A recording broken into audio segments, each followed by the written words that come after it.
Chris Eubank Jr. versus Conor Benn. Keys to victory. Starting off with Benn. Number 1, be aggressive. Now this goes without saying because Conor Benn is always an aggressive fighter, but it's particularly important here against the bigger, stronger, older, more experienced fighter in Chris Eubank Jr. because he's going to want to slow the pace down to his liking, Eubank Jr. He's going to want to establish his jab, range, distance, etc., at least in the early going. And so Conor Benn needs to disrupt that with aggression. He's the faster fighter, he's the younger fighter, he tends to throw more punches than Eubank Jr., so he should make that count early. And even if he can't get an early stoppage, he can at least bank some rounds with that aggression. Number 2, jab his way in. If Conor Benn comes in rolling underneath Eubank Jr.'s shots and then coming up with hooks and uppercuts to counter, that may be effective for a time, but as the pace of the fight slows, Eubank Jr. might be able to start timing Conor Benn's attacks. So if he uses his jab on the way in, he can distract Eubank Jr., he can blind him, keep him occupied while Conor Benn closes down the distance. So that'll be a key weapon for Conor Benn getting close, to use his jab as he comes in. Number 3, step to his right. That's Eubank Jr.'s left. Now, the reason that it's important for Conor Benn to step to his own right or Eubank Jr.'s left before he comes in is to avoid Eubank Jr.'s right uppercut. This was something that heavyweight Richard Torres Jr. did effectively in his recent fight against Guido Vianello. Rather than just walking straight in, he would step to his right first and then shoot in on Vianello to avoid Vianello's right hand. So Vianello would have to punch across his own body, and more often than not, the shots were missing. So Conor Benn needs to do the same here to avoid Chris Eubank Jr.'s best punch, which is the right uppercut. Number 4, move his head. Conor Benn does move his head pretty well, but he's going to need to be consistent with it in this fight because he's in there with a much bigger, stronger, presumably more powerful puncher than he's ever fought before in a professional contest. Yes, he might have sparred big people in the gym, but that's with headgear and 16-ounce gloves. In this fight with Eubank Jr., they'll be fighting in 10-ounce gloves. So needs to move his head throughout the contest. Number 5, work the body. Being the shorter guy, Conor Benn might at some stages find himself struggling to get close. Chris Eubank Jr. is not just taller, but he does move his head himself. In such an event, Conor Benn needs to target Eubank Jr.'s body because it's more difficult to move the body than it is to move the head. The body tends to be more available, and that'll of course help slow Eubank Jr. down so he can't move so much. So Conor Benn's able to more easily get inside, close down the distance, etc. Moving on to Eubank Jr., keys to victory for him.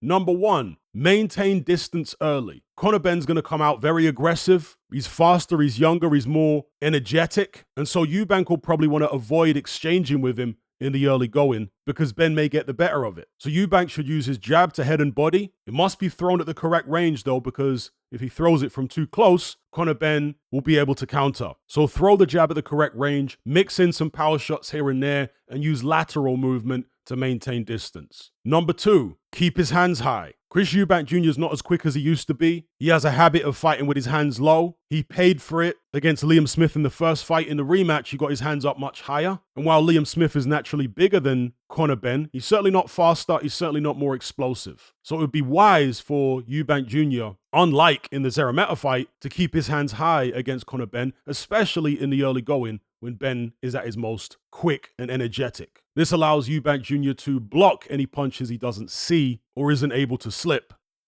Number 3, stay off the ropes. This, of course, is how Eubank Jr. got himself in trouble against Liam Smith. He was on the ropes, hands low, trying to use head movement to avoid Liam Smith's attacks, and he paid for it dearly. So don't give Conor Benn those types of opportunities. Stay off the ropes. If Conor Benn does manage to corner him, there are things that Eubank Jr. can do to counteract that, which I'll come on to now.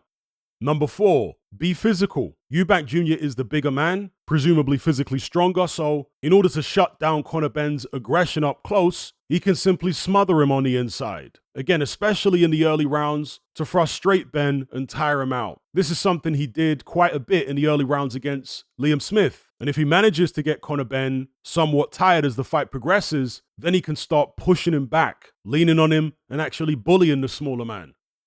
Number 5, use an educated uppercut. We all know that Chris Eubank Jr.'s best punch is his right uppercut, but he needs to throw that shot in an educated fashion. He can't just be spamming it. He can't be throwing it from too far out. not against an opponent this fast. He needs to use it wisely and intelligently. I think he should primarily stick to the jab, smother Ben on the inside, keep things at range, frustrate him first, and if he can achieve that, then Conor Benn's going to start to get more wild, more desperate, and therefore make more mistakes. And the opening for the uppercut should then present itself. But don't force the punch. Eubank Jr. shouldn't show his hand, or in this case his right uppercut, too early, or at least too often too early. You can throw it early in the fight, but make it a little unpredictable. Maybe even lure Conor Benn into a false sense of security with the uppercut by not throwing it as much as he would expect. But when you do throw it, make sure it's a meaningful shot and accurate. Anyway, those are my keys to victory for Chris Eubank Jr. versus Conor Benn. And before I go, make sure you check out my most recent bit of exclusive boxing content on Patreon. It's a 3-hour film study on George Foreman. That's 3 hours of me analyzing video footage, not still images, actual video footage of the most significant fights in George Foreman's career and explaining and breaking down what made him so effective. It wasn't just brute force and physical strength and punching power. No. Foreman had a much better boxing brain and was much more crafty and clever, even when he was young, than people realize or give him credit for. And I break it all down in a 3-hour George Foreman extravaganza on my Patreon page. If you want to access that video and many other boxing film studies I've done, as well as countless podcasts and what have you, just head on over to my Patreon page, which is called The Brotherhood of Reason, and select the tier called The Boxing Brotherhood. There's no contract, there's no commitment. You can cancel at any time, just like Netflix, and it's very reasonably priced. If you just want to sign up for 1 month and then check out, that's absolutely fine. So yeah, don't miss out on my George Foreman film study. You can access that and my entire back catalog for a very cheap price. It's great value. All of the links are in the description below. Anyway, I'll leave it there. Make sure you guys like this video, share it, and subscribe if you haven't done so already. I'll catch you on the next one. I'm out.